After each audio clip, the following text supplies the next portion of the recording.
Hi, I'm Annette Poteet, and today I'm going to demonstrate some basic self-defense moves.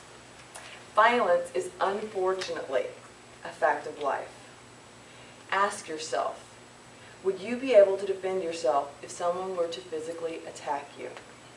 Regardless of strength, size, or previous training, anyone can learn several self-defense techniques.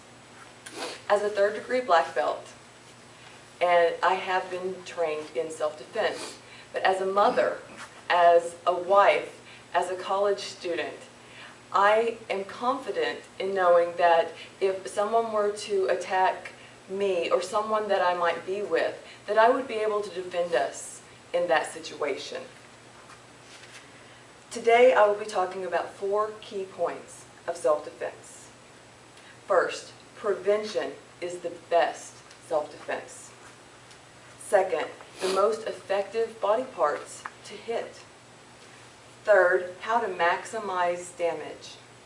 And last, moves for getting out of or defending against common holes. So, let's get started on how to prepare for and stay safe in some common real-world violent situations. Again, prevention is the best self-defense. Attackers are usually looking for unsuspecting and vulnerable targets. So we don't want to be a vulnerable target. So we should always use personal security precautions. How do we do that? We know our surroundings. We park in well-lit areas. We have our keys in hand when we're walking out to our vehicles instead of rummaging through our briefcase or our bags or even our pockets. We're prepared and we're ready. We're aware of our vehicle in making sure that we can see around it, that there's no one underneath the vehicle, but we're aware. And then of course, avoid confrontation. We don't have to be the hero. We don't go rushing into a violent situation. This is about self-defense. This is about self-preservation. So we don't go out and look for confrontation. We avoid it. And lastly, get loud. Don't be afraid to use your voice. We talked about an attacker looking for a vulnerable target. If someone does aggressively approach you, don't be afraid to use that voice. And in a commanding, loud voice, get back, stay back. You're not going to be someone that's just going to be a passive person that's going to let someone just come and hurt you. So we do know that sometimes violence is unavoidable. So to really defend yourself, you'll need to know ahead of time how to fight back effectively. In a physical confrontation that calls for self-defense, it can mean hurt or be hurt. So aim for the parts of the body where you can do the most damage easily. My husband is now going to join us. He is also a third-degree black belt in Taekwondo, and we're going to show you where you can strike quickly and effectively in defense.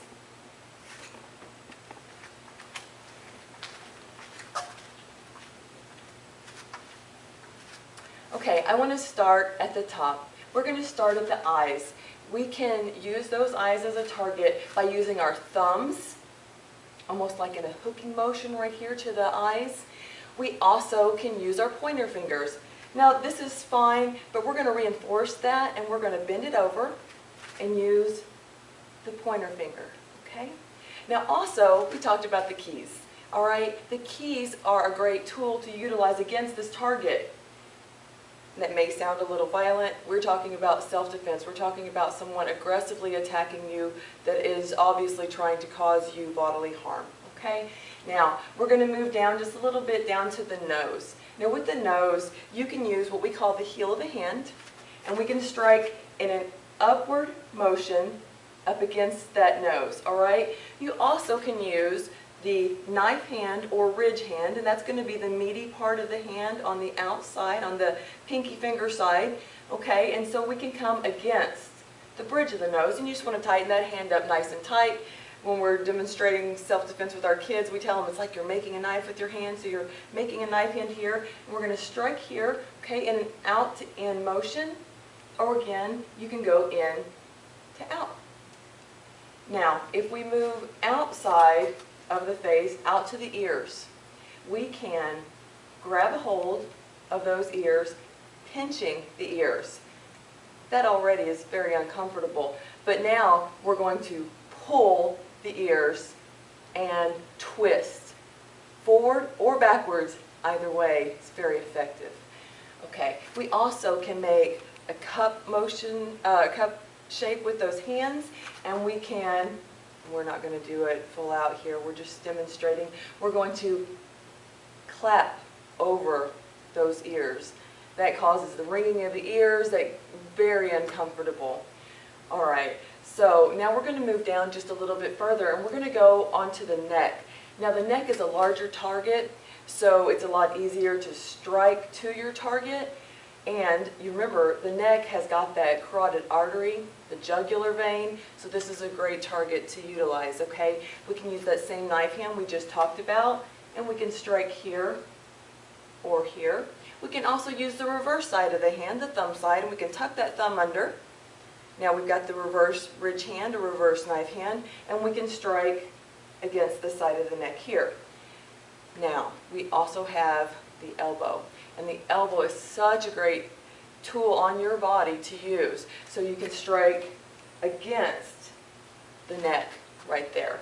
All right, we're going to go ahead and, there's many other targets, but we're going to go ahead and work our way down the body and go to the groin. Now, with the groin, male or female, this is a really sensitive region if struck. All right, so with the groin, two ways that you can strike there would be with the foot. Okay, and so you might want to think about just lifting your knee up and pointing it at that target, fully extending out with the ball of your foot. So it would be a snapping motion there, and that would be effective. Now, if your attacker is taller and larger than you, then the knee may be more effective here because you can go in and up. So if my attacker was significantly taller than me, I would definitely use that knee and come in. But you can go in straight with the knee as well, right here. But again, if it was higher, you could always go higher. And of course, the umbilicus is there. It's not a target I was going to talk about, but that's a great target too. So if you went off target and you missed the groin area and you went to the umbilicus, male and female as well, still a great target to strike. The last target I want to talk about right now is going to be the knee. And with the knee, say my attacker grabbed me from my side, just came up and grabbed a hold of my hand, and that I can see a lead knee forward. So I'm thinking, how am I going to get out of this right now? What target can I access easily? Okay, the knee's right there. So if I load up and do a straight in kick with my heel to that knee, that would be really damaging. I mean, I would just, with full force, I would strike at that knee. I also, if I want to take them off balance, still damaging, not to the extreme, I could come against the side of the knee, and that's going to actually take my attacker off balance, hopefully allowing me to get away. Okay, so there's, thank you, there's our targets that I wanted to talk about. So it's important to use whatever you can to make your self-defense stronger. I wanted to talk about just a few things here. Remembering, no matter what your size, your weight, or your strength in relationship to your opponent, you can defend yourself by using your body. All right, so we can leverage our weight. And we're going to show you a little bit more about that as we actually move into showing you some of the releases.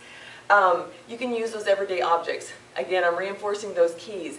Ladies, don't be afraid to use your bags. Guys, if you've got your gym bag, you've got your briefcase from the office or whatever you may have, those things can be heavy. You've got tennis shoes, or ladies, I know our bags can get really heavy. So you can always use those bags as a weapon. You can use those keys. We talked about the eyes, there's the temple. There's just so many ways to utilize those keys. So don't be afraid of using what you have. And then lastly, in this area, I want to talk about our body's built-in bony weapons. We have these great weapons already with us all the time.